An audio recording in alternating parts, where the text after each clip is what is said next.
Welcome to a video about an art experiment I did. I went to Coney Island and I saw a puppet show and it was so cute, and I'll put a link to the artist in the comments.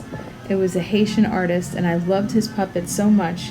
And after the puppet show, I started walking around Coney Island and I was thinking about the Mermaid Parade was coming up, and I was like, do I want to do the Mermaid Parade this year? I do it every year, and then every year I make a costume, but like I wanted to do something different. And then after I saw the puppet, I was like, maybe I could do a puppet, like a giant parade puppet. So I set up my workspace with some newspaper, my balloon for the big head of my puppet, beautiful flower and some water, a mixer to mix my paper mache, and I also have some supplies here to make paper mache clay. Art is happening. So to make the arms, I cut a hole. Here's a little piece that's missing. I cut a hole in the bottom of a bottle of water, and this is going to be the top arm. Each arm is going to have 4 bottles. I cut it with an X-Acto knife, and yeah. Then I connected them with some tape. A hack for drying your paper mache. Tie it on a string. My mermaid is coming together. I have her laid out here. I'm just making sure the proportions are looking good. So there's going to be her head and her bosoms. I'm going to give her a butt made out of 2 of the big balloons put together. But we'll worry about the back of the body when I start constructing it. I got to start shaping these arms. I got the hands in a pretty good place for waving, I think. And yeah, there you go. I have some mermaid parts, mermaid boobs and mermaid head. Now I have to make a mermaid butt. I'm going to try to use these because they're light to help create the shape to make the paper mache torso. I'm going to try to tape these together, and I literally have ignored the flour drops that dried, the paper mache drops. I have exactly enough, look at that, to start the torso. Isn't that great? I think that thickness is a good starting place. And then eventually I'll build out the butt and I'll make it more hourglassy with newspaper. But look at that. I have exactly enough. My goodness.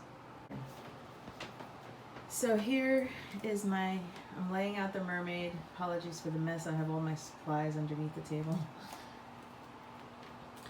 I just wanted to make sure all the balloons are looking good, the right proportions. Her body's gonna look good.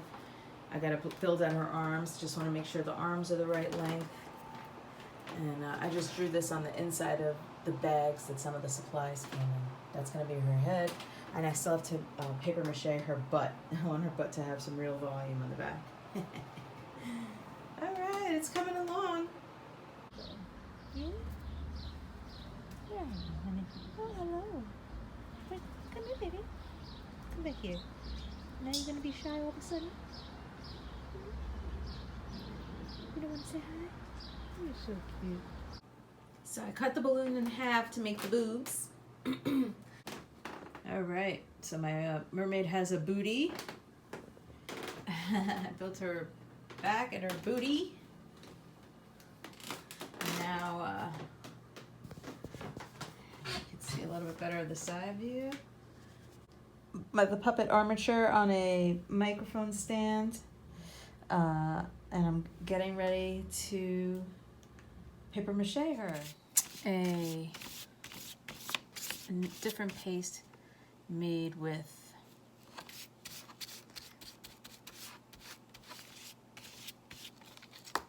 wood glue.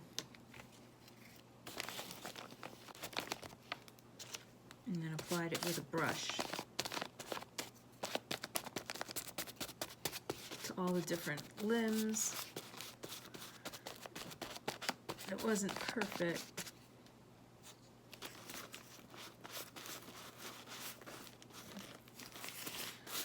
But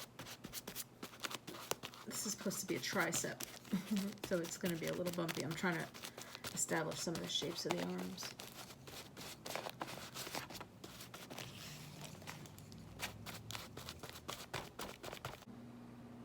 I'm using florist foam with a chopstick to hold up the limbs so they can dry. So this is how I'm going to work with the hands. I have the hands on a stick inside some florist foam, and I made them out of Ziploc baggies. And then this one is in a fist shape because I'm going to have one hand holding flowers and the other hand just waving. So that's how I'm going to deal with the hands. We're going to start paper macheing the hands next.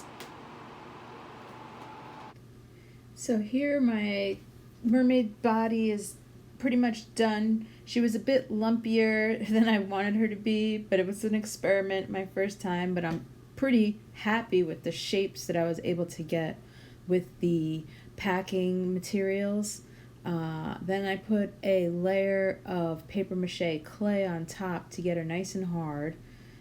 I laid out the face on the wood glue version of the head, covered that in paper mache clay. Again, if I was better with the technique, I would have loved to have gotten something smoother.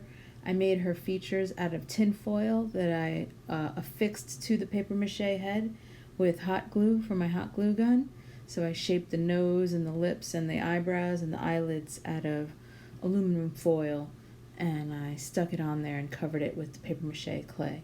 And the same with the ear, and made a shape out of tin foil. I painted her with acrylic paints and gave her some false eyelashes and some glitter on her lips and lids. And then the tragedy took place. How beautiful she was, a damsel in distress, on the sidewalk in Coney Island, fallen due to the wind, unable to stand and balance herself. I wasn't a good engineer for my dear beloved mermaid. Oh, woe is she.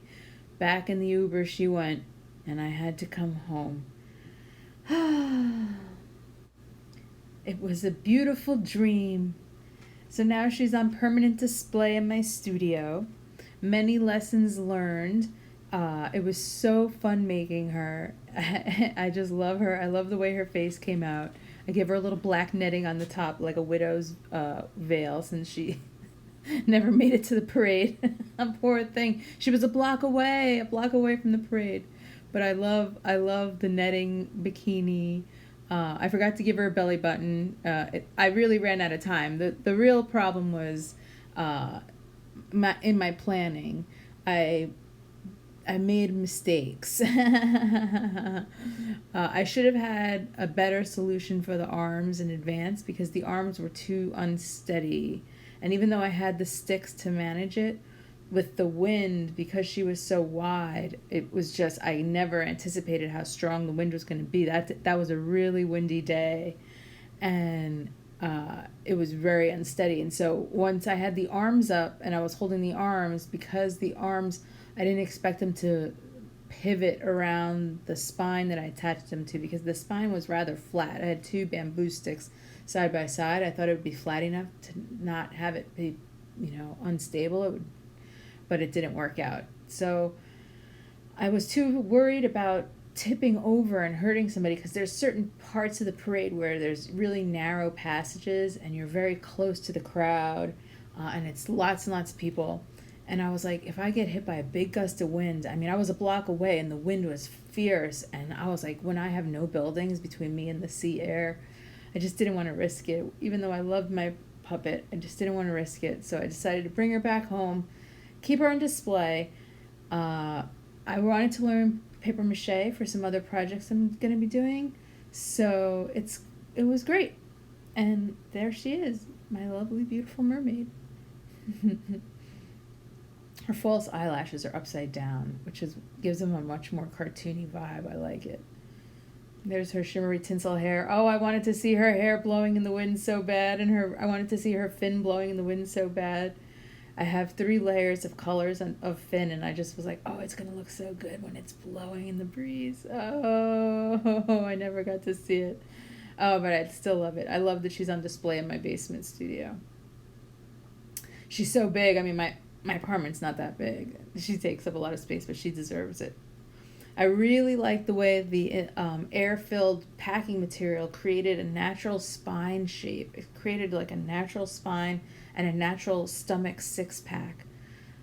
So if I ever do anything like this again, I will use that same material for sure and just manage it better.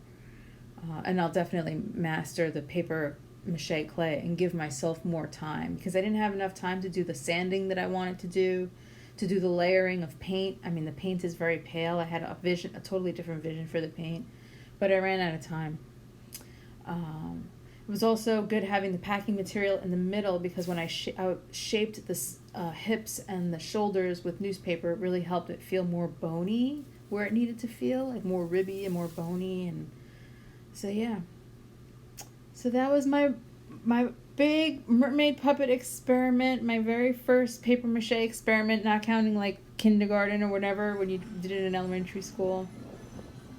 I love it. I was so inspired by another artist, which made it even more fun. And I hope this video maybe was interesting, and maybe will give people ideas for their own things, their own puppets and their own paper mache art.